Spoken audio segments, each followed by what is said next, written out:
Olá, tudo bem com vocês? Aqui é o professor Wesley e hoje eu vou comentar sobre as temidas variantes da Covid-19. Vem comigo! Primeiro ponto, quando a gente fala de Covid-19, é importante que você saiba que ela é causada por um vírus chamado de SARS-CoV-2. O SARS-CoV-2 é o vírus causador da Covid-19. Então entendemos que SARS-CoV-2 não é a mesma coisa que Covid-19, tá? Embora eles estejam aí entrelaçados. O SARS-CoV-2 é o vírus causador, ou seja, ele é o agente etiológico, e a Covid-19 é a doença causada por ele. Belezinha? Falou de SARS-CoV-2, é importante que vocês saibam que é um vírus que está inserido dentro de uma grande família, que é a família dos coronavírus. E nós temos aí três vírus que eu queria destacar aqui para vocês, que são o SARS-CoV, o MERS-CoV e aí o SARS-CoV-2. Como assim? Esses três vírus que eu acabei de elencar aqui para vocês são vírus que acabaram ocasionando pandemias. Sim, nós tivemos pandemias de SARS-CoV, tivemos pandemia de MERS-CoV e atualmente vivenciamos aí, infelizmente, a pandemia causada pelo SARS-CoV-2. Dito isto, saiba que é um vírus de fita simples de polaridade positiva. E aí você deve estar perguntando, what the hell, o que é isso, Wesley? O que de acho é um vírus de fita simples de polaridade positiva? Nada mais é, pessoal, do que um vírus de RNA, que ele tem uma única fita. E olha que coisa doida, essa fita de RNA que ele possui, ao entrar dentro da célula que ele infecta, já começa a produzir novas partículas virais. Por isso que esse vírus ele é denominado como vírus de polaridade positiva, porque a fita de RNA que ele possui, ou seja, o RNA, para quem não lembre, é um material genético que a gente coloca lá no ribossoma para produzir proteínas e etc.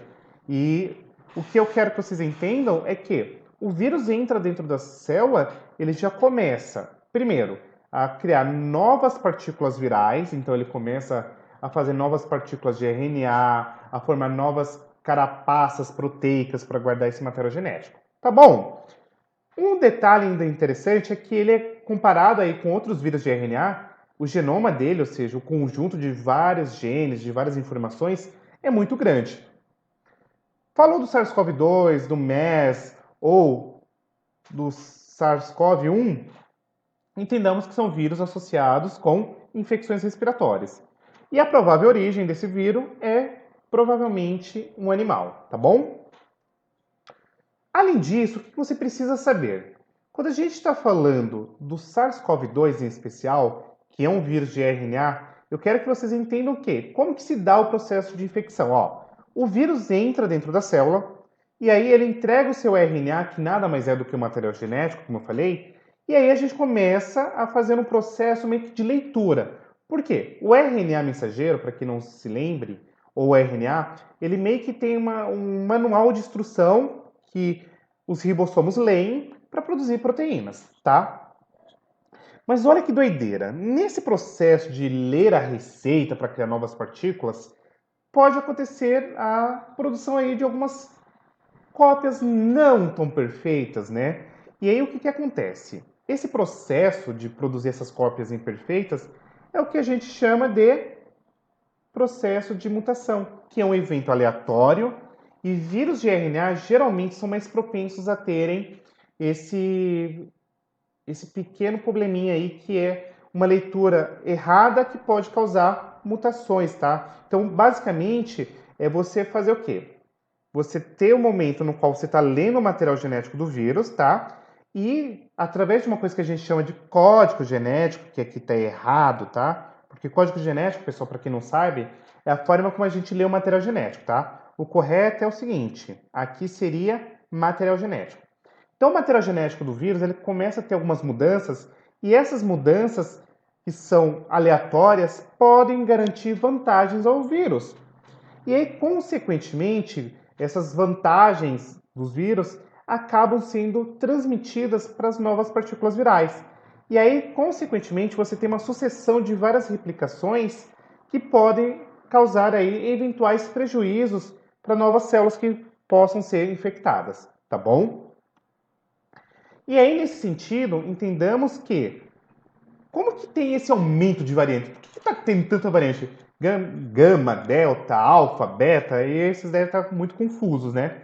O seguinte é esse daqui, ó. Você tem, por exemplo, o vírus como o SARS-CoV-2, ele começa a infectar outras pessoas, e aí, dentro aqui da célula humana, você tem um processo de replicação, e essa replicação ela pode gerar aí algumas formas imperfeitas, né? Pode ter aquelas mutações que eu comentei anteriormente.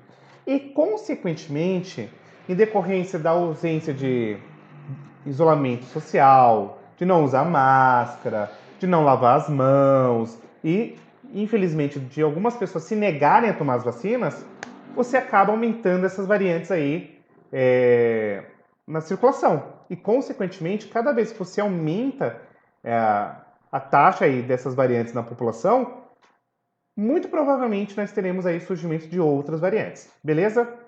E aí, ó, só para vocês terem uma noção, a gente já tem aí algumas cepas que já foram identificadas, como por exemplo, a B171, que é aquela do Reino Unido, tá? Por exemplo, alguns estudos aqui já apontam que ela está aí entre 43 a 90% de ser mais contagiosa.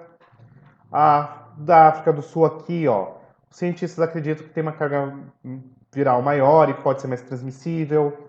Tem a P1 que surgiu aqui em Manaus, tá? E acredito que ela é extremamente mais contagiosa. Tem a P2 que surgiu no Rio de Janeiro, tá? Ela é quase que semelhante à P1, só que ela se transmite muito mais rápido. No entanto, até esse momento a gente ainda não sabe se ela é mais letal se comparadas às outras, tá? Tem a N9 que surgiu aqui no Brasil, tá? O que já se sabe nesse momento é que ela é potencialmente mais transmissível se comparadas às outras, e a bola do momento, né? Que é a B1 617, que é a famosa variante Delta, tá? Por quê? Ela é extremamente transmissível. Para vocês terem uma noção, a taxa de transmissão dela gira em torno de 70%, tá? E aí vocês devem estar se perguntando, tá, Wesley, como que a gente pode evitar esses rolês? A medida mais básica para a gente evitar, prevenir o surgimento dessas variantes é fazer aí as medidas básicas. Então, lavar a mão com água, usar álcool em gel, cobrir eventualmente o nariz ou a boca se for tossir, evitar aglomerações, pelo amor de Deus, gente. A gente está diminuindo as taxas de óbitos? Felizmente sim, as vacinas elas são todas, tá? Todas. A Coronavac, a AstraZeneca, a Janssen, a Pfizer, todas são eficazes. Mas as pessoas ainda não perceberam, a gente ainda está numa pandemia. Então, se possível, evite aglomeração, tá? Deixe os ambientes arejados, não compartilhe objetos pessoais, use máscara, tá? E a mais importante de todas, pessoal, tome vacina. Qualquer vacina, tá? Qualquer uma. Não seja familiar de vacina. Todas as vacinas que foram aprovadas pela Anvisa, todas são eficientes e todas estão conseguindo aí barrar a variante Delta. A única maneira da gente conseguir voltar à normalidade é se vacinando, é seguindo, nesse primeiro momento aí, esses protocolos. Beleza? Espero que tenha ficado claro aqui para vocês. Um beijão e até a próxima. Fui!